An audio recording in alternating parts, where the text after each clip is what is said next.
element combined with a very present contemporary symbol that it is American flag. So now we have another here. So do you see the table? Mm-hmm. And the table have two like bowls, empty ones. So they are symbols. They are symbols that represent something unknown, something undefined, something that represents the unknown situation that we are living today. These were inspired in some way, well, not inspired, but they came from my feelings about the situation that we are living now, that it is a lot of uncertainness and a lot of undefined future. And that was the feeling. Well, it is not a reflection of that. It is just how I felt when I started making these paintings. Are those paintings or are they cut paper? They are cut paper and acrylics. For example, the table and the boards are painted, and the figures are drawn and painted on paper, cut it out, and glued down on the canvas. Can you see the details? Mm-hmm.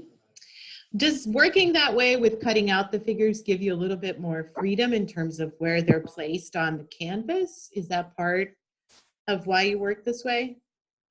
Well, this is how I start with the cut out paper in 2006, when for the first time I started experimenting with this technique. I cut the paper and I glued down on canvas. Later on, I learned how to lose the pieces and ensemble to each other to create a structure that could be still, how do you say, stay by itself on the wall or any other place that you can put it on. So later I use a more heavy paper that allow me really to create more structure. You? So, oh, what is this? This is interesting. What house is this?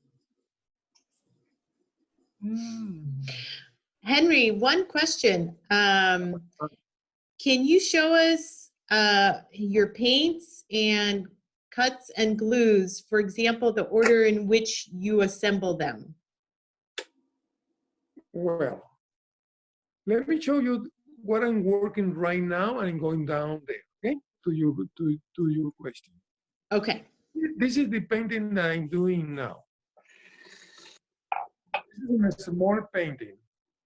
Do you see it? Mm-hmm. Does it have glitter? It is, the background is glitter. But do you see one side is painted and very fine and detailed, and the other side is just a sketch? So the left side is finished, and the right side, it is in process. It is oil on canvas, and glitter in the background. And I'm going to make a series of 6 of these paintings. So yeah. I know you use glitter in some of the other work that we're going to talk about. But what is glitter? Why do you use this medium? Does it have a symbol for you? Does it carry meaning for you? You know, it's a very interesting question, because glitter, it is the most, how can I say? If you have to evaluate the art materials in a range of from 10 to 1 to 10. Maybe the most valuable material is oil on canvas, and in a sculpture you could be a bronze, marble, you know, very high quality, very high appreciate art materials for artists. Maybe acrylic will be also in the top rank of the quality for artist materials. And glitter is very, very humble, very low considered, appreciated. I have a very nice consideration for the glitter because that connect me with the real art of made from people who really make art without thinking, or maybe without pretending to be artists, just they want to express themselves. And most of the popular culture, the folk, the artists who make that kind of art, they use glitter. And glitter is very easy to be appreciated, it's very easy to be accepted by common people because it's very familiar. They have very nice relationships with that. So I learned this after my trips, after living in Mexico, after my trips to Peru, where all the craft that the people make are have this kind of material, glitter. So I began interested in this in the sense that one of my purpose as an artist is communicate, is create a relationship with my viewers. People, I want really I want really two things from people who came to see my work. I want them to understand what I'm doing, and I want them to interpret what I am doing. When they interpret, I gave them some hint to create their own idea. So I think that glitter helped me to communicate in that way. They are going to see something that they are familiar with, and they are going to be easy. My painting is going to be very easy to be understood by these people. I don't paint for very illustrated artists or art critics. I paint for normal people who really have no high level of art education. So I want to be an artist that I don't create a problem in the people when they don't understand what they see, they don't understand what that mean, and put it then in a big problem because first, they cannot enjoy, and secondly, they are going to fear they are no they are not educated enough to understand something that is called art. So art is so separated, is so high level that is unreachable for them. So it seems, yeah. It seems like it's a medium that you're trying to connect with everyday people with because it's so exactly. It's so widely used. Henry, can I ask you to turn your camera on you so we can just see you as we talk? Great. See? Yep. No? Nope. One more time. No? Nope, just do it one more time. There you go. That's it. Okay. Yep. You see me now. We see you now. That's great. Oh, all right. Henry, did you want to talk about your current exhibition at the Taller Puertorriqueño that's up right now? Yeah. Let me sit down here. Okay. Do you see me? Yes, we see you. Okay. Actually, one more question. Glitter is also very messy. How do you keep it under control, away from everywhere, including yourself? Actually, it's everywhere here. Yeah, well,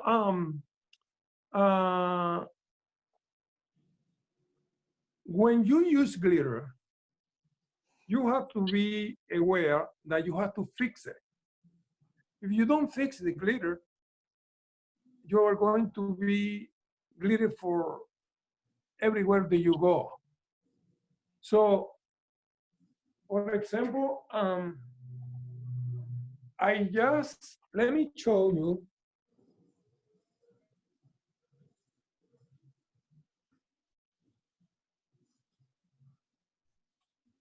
This painting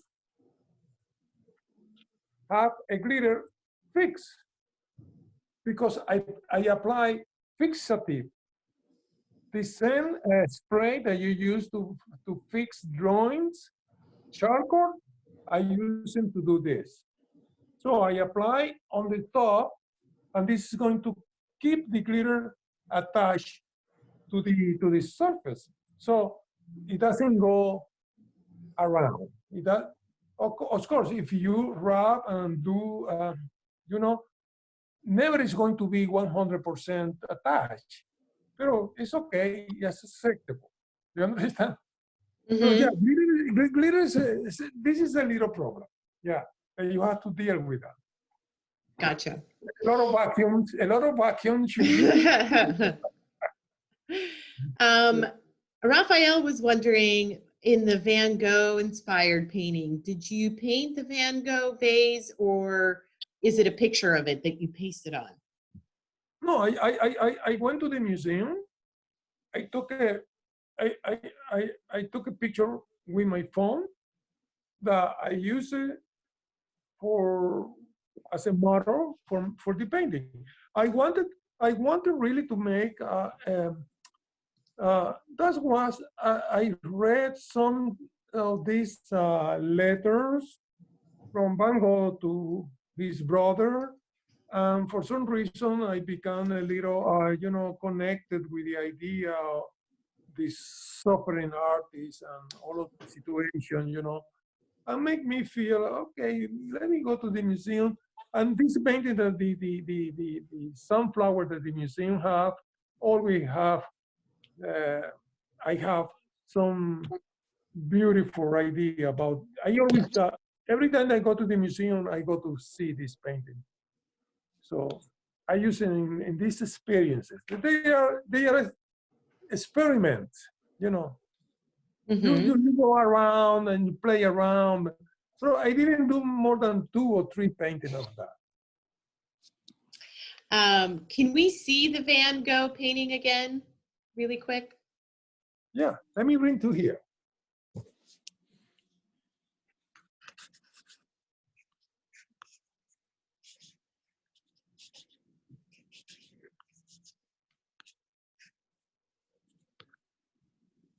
It's a better light.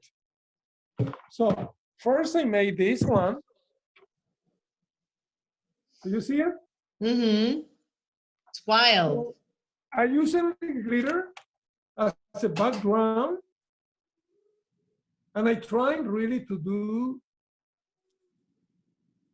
as neat and copy the idea of the Van Gogh sunflowers as much as cool, Mm-hmm. I put it here in the center, and I have another one, this one, that I move to the one edge. You see, to one side. the Van Gogh sunflowers. Yeah. So it seems that pattern is a really big part of your work. It's included in many different ways. And it seems that the dense and kind of the complex patterning is something that you often repeat. Does that represent something for you? Does complex pattern have a kind of a metaphor or a symbol for you? Well, when I start as an artist, I just start making drawings. Do you see me? Yes. What happened? Yeah, we see you. Okay. I just start making drawings. I start using a line to create forms with black ink on white paper. The idea was that I saw the nature and I try to repeat the multiply element of the nature in the space of the paper, in a sheet of paper.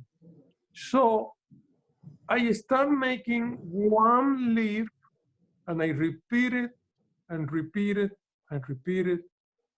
Then I start making a bird and I repeat it with another bird, and I was filling up the whole space. Do you see me? Mm-hmm. Okay, so in that way, repeating one form many, many times began the idea of multiplications, creating the idea of the baroque, that it is a feeling that it is recurrent in my work. I'm very baroque artist. I want to fill it up the whole space, always. I don't know why. But everything starts with the idea of, because in Maracaibo, Maracaibo is my city where I born in Venezuela. We have, in those days, I was living in the border of the city. So the house where I was living, my house was maybe the last street from the city.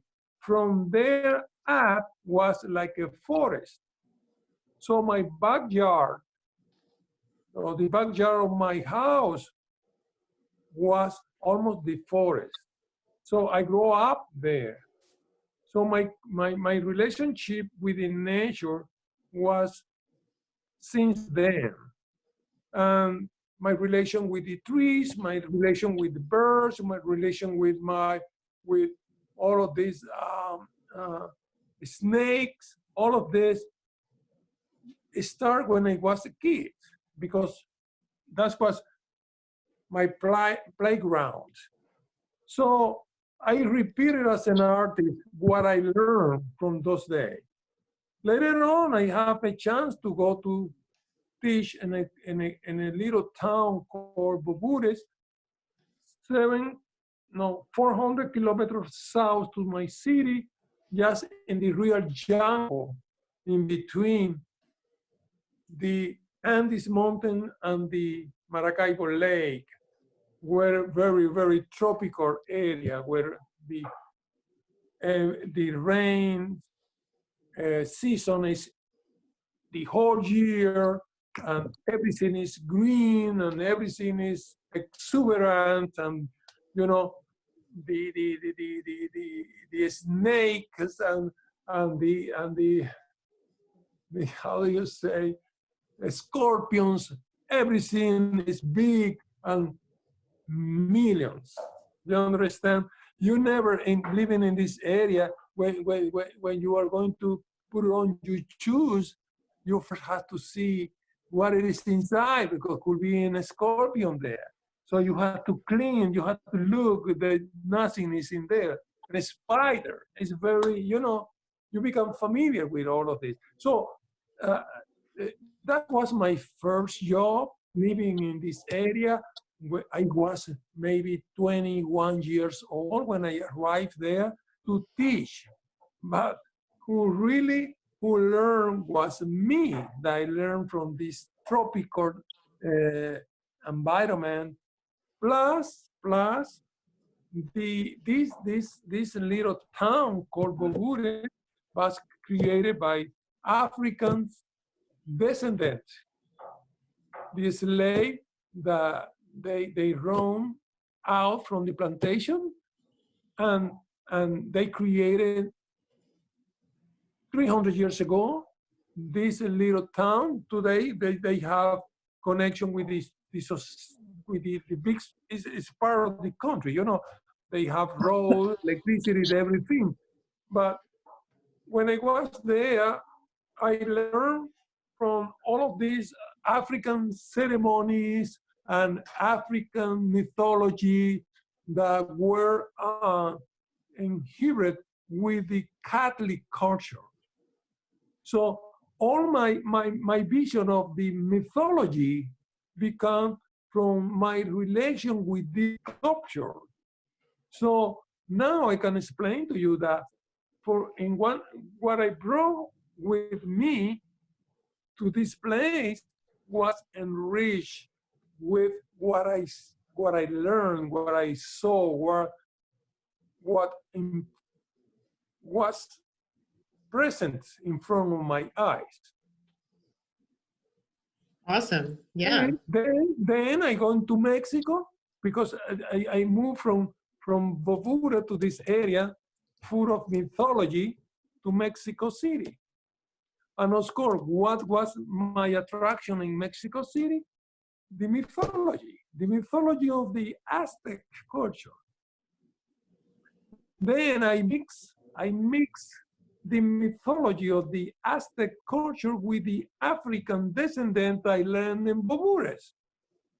Then I returned from Mexico, and I'm going to live in New York. When I arrive in New York, and I'm going to visit the Metropolitan Museums, I learn much better all the mythology, not only the Mexicans and Africans, I learned from the Indians, I learned from other cultures, mythologies, that I enrich myself and using all of this information to expand the vision of my work. Then I came from New York, I'm going to live in Rome. When I arrived in Rome, and the chapel, what I find there, it is the Renaissance. And what is the Renaissance art about? Catholics mythology. So I use all of these elements of Catholic mythology to enrich, to mix with whatever information I had previously, to expand the idea of my work. That's why the mythology is so important in my work. Now I came to the United States. What is the mythology here? Huh? The big mythology here is the American dream. Huh? And is that what the American flag in so many of your works symbolizes? That part I leave to you. You understand? American dream. What better contemporary mythology than that one? I can bet you that many artists, I won't say everyone, but I'd say many artists around the world wants to live in New York and to become famous. Well, no now, eh?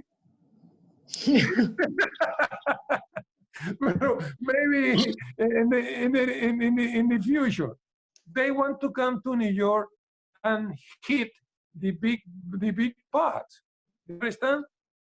get into one of these big galleries, get the opportunity to become very famous in New York. So American dream. So this is, Yeah. okay. I can see that. Raphael is asking that he read that you have been trained as an engraver. Does that impact your work at all, that training? Engraving, yeah. Well, engraving is an experience that's very related with my life. When I went to Mexico, well, I studied engraving in the art school. When I was an art student. And when I was in Mexico, I went to Mexico with a tourist visa that was for 18 days, something like that. But when I got in Mexico, I was so impressed with this city that I said to myself, I cannot live in Mexico. I cannot stay here for 18 days. I need to be more than that. And by chance, I was walking in Mexico and I found somebody. I hear somebody talking and I said, oh, this accent looked like a Venezuelan accent. This guy is from Venezuela. So I approached him and I introduced myself and I asked him, what do you do here? I said, I'm studying art. Are you studying art? Yes. And where do you study art? I'm studying art at the National School of Art here in Mexico. I said, oh my God, listen, how can I stay in this country? I need to stay here. I came for 18 days and I had to stay here. This is too much to see and to learn.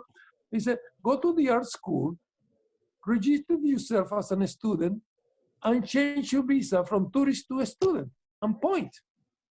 So I went to the art school. I registered in the engraving class. I became a student, and I changed my visa. And I spent 3 years in Mexico. Did you study engraving the whole 3 years?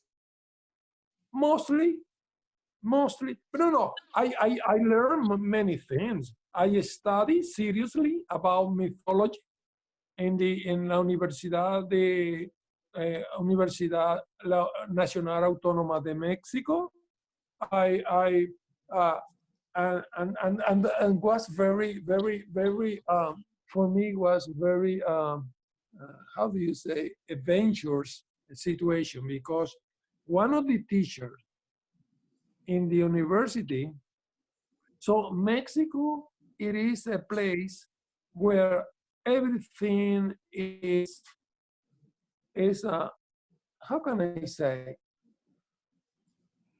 one teacher really helped me to understand in the best way the mythology of the Aztec culture, because he brought me to the fields where he was making the studies that he really taught me in the field, in the real life, and he explained to me what happened. And that was so important to understand later what and how I could use in my art. So, being in New York was the same. I went to New York with a tourist visa, and I decided to stay in New York. Then somebody talked to me about the Art Student League. I went there, I registered myself as a student, the Art Student League, and engraving, lithograph, and changed my tourist visa for a student visa. And I spent almost 2 years and a half in New York. So it seems like engraving has allowed you to do a lot more than just learn to engrave. More than engraving, yeah. Yes. Do you want to take a look at the exhibition? I can share it on my screen and sort of show images that you send me of the exhibit. Yeah. Okay. Yeah. So Henry has an exhibit up at Taller Puertorriqueño. Henry, do you want to tell us a little bit about the exhibit as I show these images? Yeah.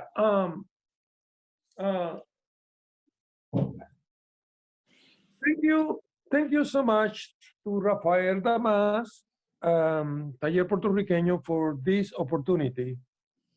For 16 years, I have been living and working in Philadelphia,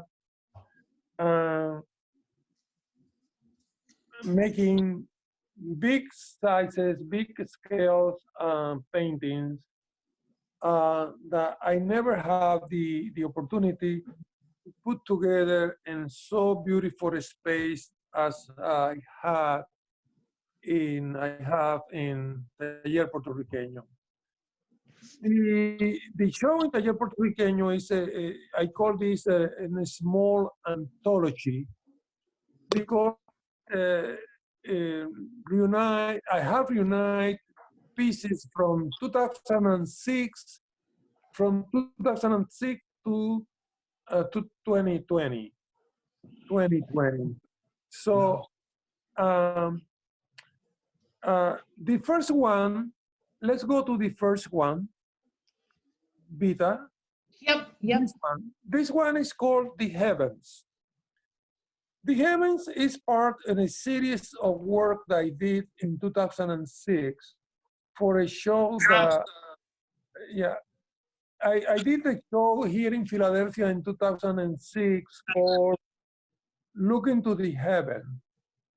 Look into the Heaven was a show and a moment that when I came to live in America, I have no any idea how my future could be. I have a lot of doubt how about my future, what I'm going to do. I didn't speak the language, I didn't speak English, I didn't understand the culture. I don't know how I could really connect with the society. And I have thousands of questions.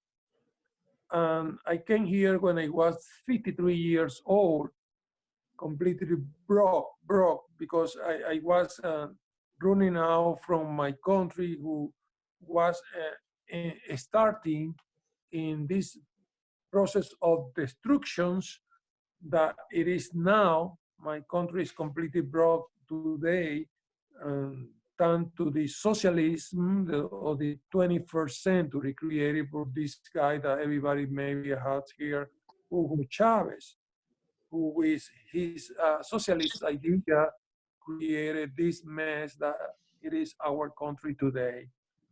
So this painting is a big, large painting. It's 16 feet long, 8 feet high, 4 panels, and it is called The Heavens. Look into the heavens.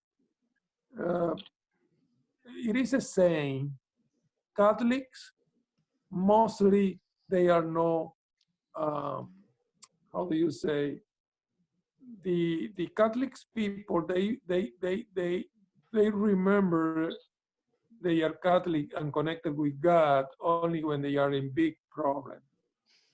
So, God, help me, how I'm going to get out from this situation I have now. So this painting, it is the heaven that I have in front of me. And the whole show was called Look into the Heaven, asking God to help me to create a better suitable future in my life, because what I have really was uncertainness, and I didn't know what to do and how to act. So this is one of the first period where I start cutting out paper and glue down, painting and glue down on canvas. And here also in this painting, it is gold leaf and silver leaf applied to this art. Yeah, this Henry, is the there was a question earlier about how you actually do cut paper. Do you do it with an X-Acto knife? Yeah, let me show you now. Let me show you now. I have a lot of paper in process here.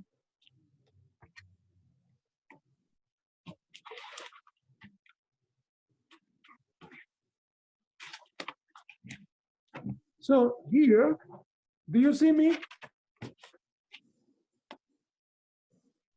Do you see me? Mm-hmm. Yep. Okay, do you see? This is a piece of paper. This is a cutout. I drew first the image. I painted. Then with the X-Acto knife, where is the X-Acto knife here? It has to be around here. I cut. Then when I have some of this, I have another figure here. I have all of this in process. Now, this is the drawing. Now I have to paint the shadows to make 3D. I have here figures that are in process. These are ready to be cut. What kind of paper do you use, Henry? Well, this paper is very strong paper. This is called Strathmore paper. It is a paper that I buy in rolls. The roll is a 42 inches wide and 10 yards long.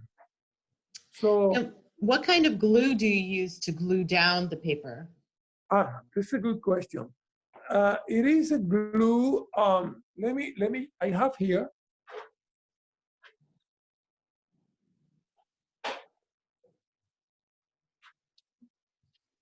This is the glue. Matte gel. Acrylic matte gel from the Utrecht. So you kind of paint over it, over the stencil with it and under it? Well, what I do is this. When all of the pieces are cut, ready to glue down on the canvas or whatever, I put it in some water to make flexible. I leave it for maybe minimum 8 hours.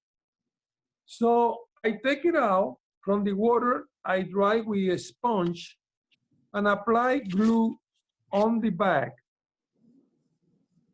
Then I put on the canvas in the area that I want to be, and I apply pressure with a paintbrush to avoid any air from behind.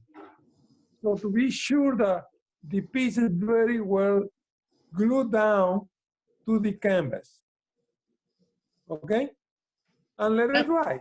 When it's completely dry, and I apply the same glue on the top, just like a sealing, to avoid any in that way I seal the paper, and the paper doesn't breathe anymore. So that means that the humidity of the air doesn't go inside of the paper to oxidize the paper, because the paper is going to be exposed. Mm-hmm. Yeah, that's what I do. Great. We only have a couple minutes left. I wanted to talk about the installation piece that you did for the exhibition. Since it's such a new and big body of work, I'm going to show the image to everyone in a second.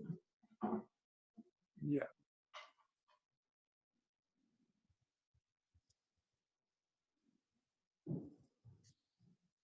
So this is the piece. Can you tell us a little bit about it, how it came about? Well, this piece, let me tell you that it is my big surprise. That was my big surprise ever in my life.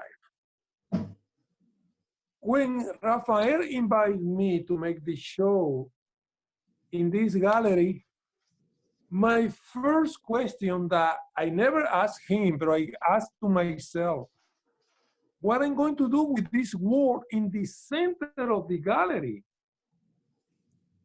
This is an interference in this beautiful gallery. What am I going to do with that? Then I start thinking what to do. First, I thought make a painting on the wall. I thought make a drawing on the wall, or make or install some paintings, and none of this idea really makes sense in my mind.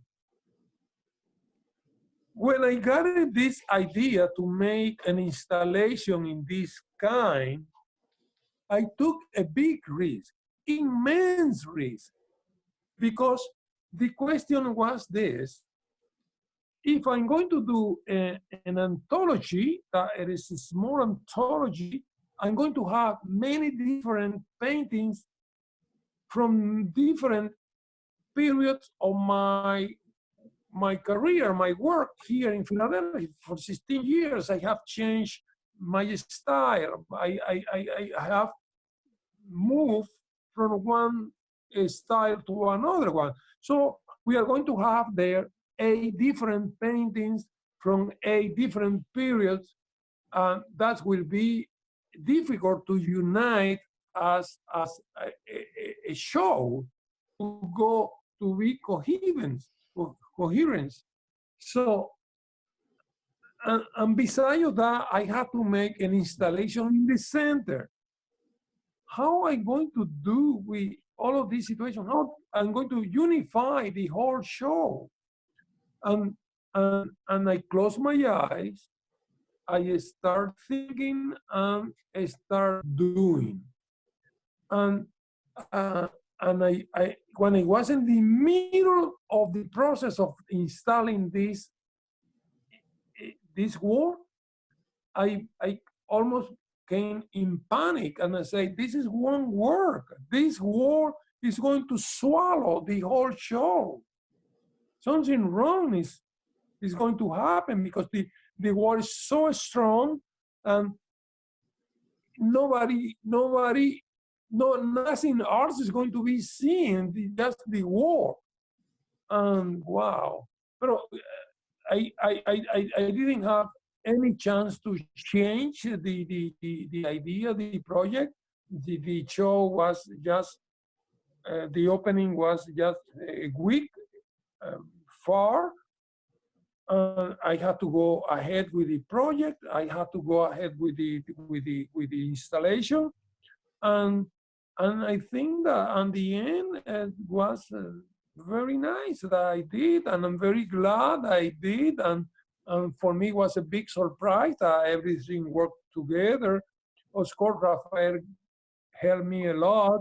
We choose the color for the work together, and it was very a smart decision that really helped us to put the show united, put together, put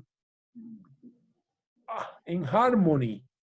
So I'm very glad I did this. Yeah, I mean, it feels like... it is related with 2 things there. Because this word represents 2 elements that for many years were contradictory in the art world. What is geometry art, abstract geometry art, and the figurative or representational art.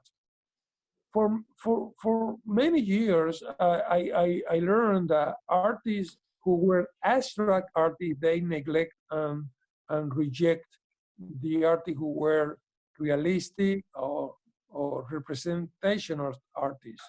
And vice versa, the representational artists hate, for political reasons and aesthetical reasons, the artists from the geometric style. So a month before, something like that, that I did this installation, a very famous geometric abstract kinetic artist from Venezuela, worldwide known, Carlos Cruz Diez, died. And that's inspired me, or that gave me the idea to put together both styles. So in this installation is like in some way an homage to Carlos Cruz Diez, who was a geometric abstract kinetic artist. Yeah, and it feels like it's the first time that your work is taking on very much a three-dimensional feeling. Yes.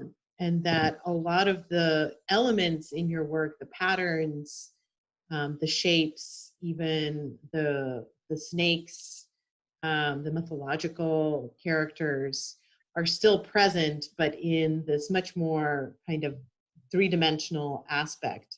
Yeah. Is this the first time that you've moved into installation, or has there been other? This is my first installation in my life as a career. After 40 years, I got it there. Yes. More than 40 years, yeah. Well, it is stunning. I've seen it in person, and it's very impressive and quite beautiful. So I congratulate you on this risky venture that turned out so beautifully. Yeah, thank you. It's amazing. For me, it was a very risky decision. Tanto que it was good. Yeah. Well, congratulations on your show. It is quite a stunning show. Patty says, you have to see it in person to appreciate the dimension and detail of look at it closer up, for sure. Raphael, the show is closed for now, right? But there are videos of the show that you're sending around also from Taller. Is that right? Yeah, there is. If you go to Taller's website, tallerpr.org, you should be able to see photographs of the exhibition, and there was actually a video of Henry actually giving a discussion about the show as well.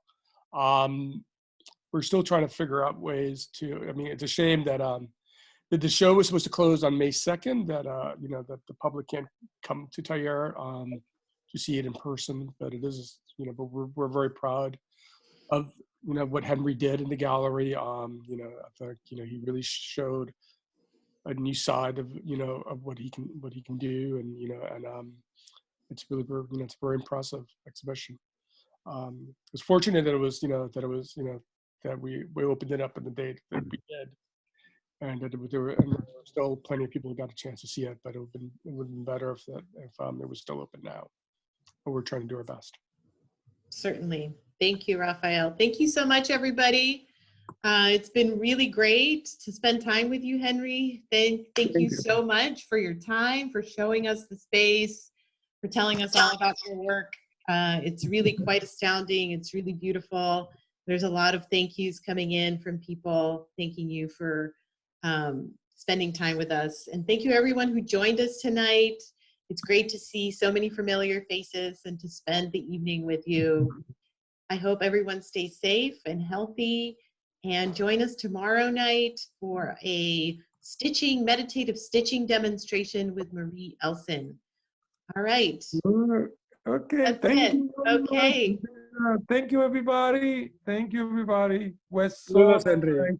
I'm very glad to have this. Thank you, Henry. Bye. Have a good night. Bye-bye. Bye.